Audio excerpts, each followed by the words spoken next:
I guess we'll start, as we should start, the COVID MPs report today. I've made several points. I'll make one to you. Interesting that the chairman of this committee, who says that more planning should have been done, many mistakes were made, this country should have been better prepared, was the health secretary for 6 years before that and did nothing to prepare for a pandemic. I'm not sticking up for Boris Johnson. I know mistakes were made, but it's easy after the event, isn't it, Richard? Oh, I think it's extraordinary. I actually think it's reprehensible that Jeremy Hunt, he was the guy who was in charge when actually, Jeremy, they did a full-blown dress rehearsal in late 2016. Yep. It was an operation called Operation Cygnus.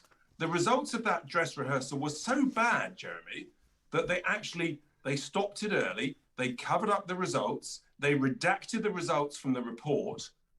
And they didn't even have the courage to learn the lessons. They literally buried the report. I think it's utterly scandalous. I think Jeremy Hunt is shameless. And I think he should be held to account for that. That's one of the biggest failures. Isn't that, let's just hold that a second, because I sort of was aware about that.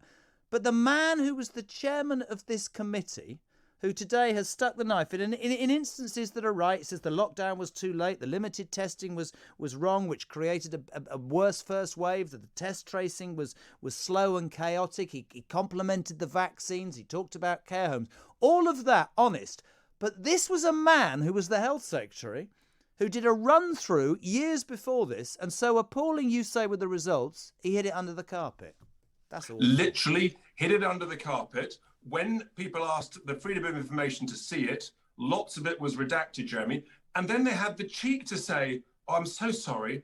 Apparently we were the best prepared in the world, but it was the wrong type of pandemic. That's a bit like the railways saying, I'm so sorry, it's the wrong type of leaves on the line, for God's sake. I completely agree. What do you take? Appalling. I'm glad you agree with that. What do you take from the report in general today? Incompetence, lack of experience. It was the same for the rest of the world. I mean, I think it's very easy. It becomes a party political bashing, doesn't it? But the tragic thing of it was that so many people died. Of course, Jeremy. But what's extraordinary about this report, and it's easy in hindsight, but there's no mention whatsoever of probably the biggest mistake, which was not closing the borders much earlier. Yeah. You can argue about the date of lockdown and whatever. The truth is that wouldn't have made that much difference. The thing that made a difference is that we didn't shut the borders. And there were lots of people on air. Nigel was talking about it. Piers was talking about it, and others shut the borders. And they didn't shut the borders. And there's no mention of that in this report. That was one of the biggest failures. And, I think that the other thing that really upsets me is that even now, today, you've had people like Steve Barclay, government minister, refusing to admit that the government made any mistakes. You've had another minister, George Freeman, refusing to admit, saying, we followed the science. You and I know, Jeremy, in the same way that economists disagree, scientists disagree, the role of a leader is look at different scientific views, and then you, the leader, has to make a judgment. You can't just say, I follow the science. There's no such thing as the science. There's different scientific views. They followed one line of a viewpoint. They ignored all the others. And you can't just continue to say, we followed the science. And a lot of the criticism.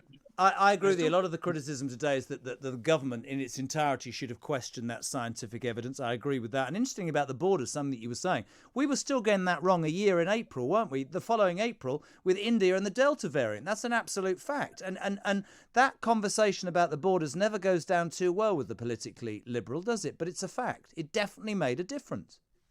There's no question. I mean, even the US, they shut their border from flights from Asia really quite early, in I think around about early February. I never understood. And they were criticised. I know. They were criticised. So, that was a massive failure. Extraordinary that wasn't highlighted in the report. But I just have an issue with this government that still refuses to admit that they made any mistakes in this whatsoever. You're a politician, and I have to tell you something on air. I'll say this. You have spoken the most sense of anybody from any political party that I've spoken to in 5 weeks, and I genuinely, hand on heart, mean that. I mean that as not as a mate. I mean that as a voter. But here's what I wanted to say to you. Somebody said to me once, you can't approach politics like this, Jez. If I'd been Boris Johnson in the beginning, the middle, and the end of that crisis, when I went on that television every single day, I would have been absolutely transparent with the British people. And I would have said, listen, this has never happened before. We're probably all out of our depth. we'll make mistakes, we'll get things right, you're going to have to bear with me, but when I get it wrong, I'll do that, and when we have a success, I'll do that, and I want you to understand we're human beings, this has never happened. But when you try and either bluff it or pretend it's going to be all right, or you're just reactive, or in your mind, I guess, say with the scientific advice, you're not intelligent enough to make that decision or that much of a leader, you end up causing yourself trouble, don't you, Richard? I'm afraid it's worse than that, Jeremy. They actually deliberately lied. They knew they were lying at the time. People like Matt Hancock, when he said that he was throwing a protective ring around the care homes, I heard your care home boss earlier this afternoon. He was fascinating. He was like a proper businessman. He just told it as it is, the good, the bad, and the ugly. Yeah, he did. And, there was some ugly stuff and some really difficult stuff. But as you say, if you're a leader in an unprecedented time, just hold your hands up and say, look, we're making really difficult judgments. We'll get some right, we'll get some wrong. Where we get it wrong, we'll learn fast from it and try and get it right and try not to make the same mistake again. And people would respect, leaders so much more if that's the case. That's what we do in business. And if you get more things right than wrong, you make some money. And if you don't, you lose money. Isn't it interesting as well when you hark back last week? I know you parked your bus in the exact area that the Tories did their conference of, which I thought was great. But do you remember that speech, that big bit that the press all picked up upon when he said, past prime ministers have dithered and delayed and they haven't made, decisions, and I'm going to... You can look at this report and you could say he dithered and delayed on many occasions during the pandemic. Can he be excused that when he's accusing others of the same? I think you can be excused listening to different points of view, taking all the advice, and then making a decision as quickly as you can, and just explaining it and being honest about it. Yeah. As we've just said. So, but the reality is, he did dither and delay. He was missing an action in February of 2020, inexcusably. There were floods going on at the same time. He was nowhere to be seen. The truth is, he is a reactive prime minister. He's not a proactive one. He's not a leader. He's always on the back foot.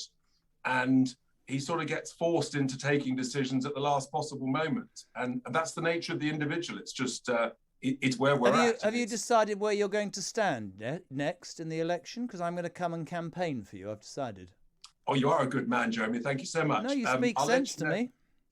I'll let you know when I can. Oh yeah, I'll come and do that. Now listen, that's the COVID MPs report. Let's lighten this up a bit, or in my mind, let's send me completely barking mad. Woke stories. And me too.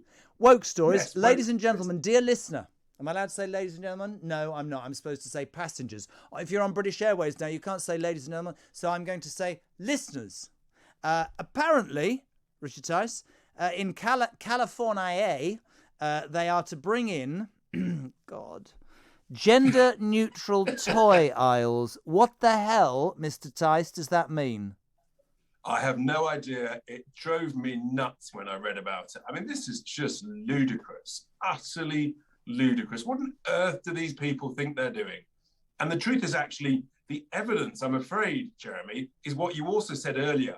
When you bang on about this stuff, day in, day out, whether it's in California or whether it's here in the UK, you end up with a situation that I think you referred to where 11 out of 33 11-year-olds in school are beginning to question their own identity. Now, here's what I wanted to say to you, because it is at my daughter's school. If 11 out of 33 girls, in this instance, are questioning their sexuality, absolutely right. I did a program for years, and we spoke to people who were transitioning and people who lived in the wrong body, and I can't think of anybody braver that goes through that. But you'd have to go some way to convince me, in the world we live in right now, that when 33% of a school year are going, I'm not sure if I'm gender neutral, that is driven by paper and press and social media. It's got to be, hasn't it? Unless 33% of the population have been living a lie for years. That's how I see it. You're absolutely right. I'm afraid it's a tragic piece of evidence that this has gone way, way too far. Yes, genuinely, as we know, there is a very small percentage of people who do feel that they need to transition, that they're in the wrong body. We get that, we respect that. Totally. Absolutely. Totally. Of course.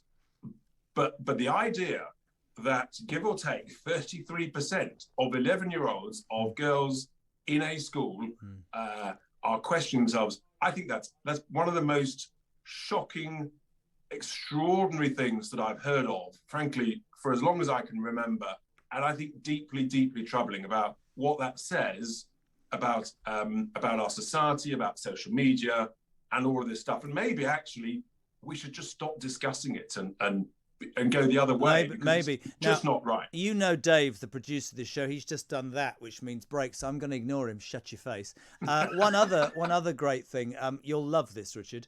I don't know, is this in an office or... good and bad behaviour have been replaced with skilled or unskilled to manage discipline. So you can't say you've been good or you've been bad. You have to say you've been skillful or unskillful, because if you say somebody's badly behaved, that could send them over the edge. That means, Jeremy, that both you and I are unskilled. We're unskilled. Dave's beyond anything. I mean, it's a complete disaster. Do you think, finally... It's ridiculous. Yeah. Just tell it as it is, for heaven's sake. I mean, honestly, get a grip, everybody. It really is bonkers. I'll tell you what. We've got so much bigger things to worry about and to sort out. He says, you're behaving unskilled, Kyle. Go to a break. I'm going to tell you this, because I'm a very political animal. Tice for Prime Minister. I'm on your side, son.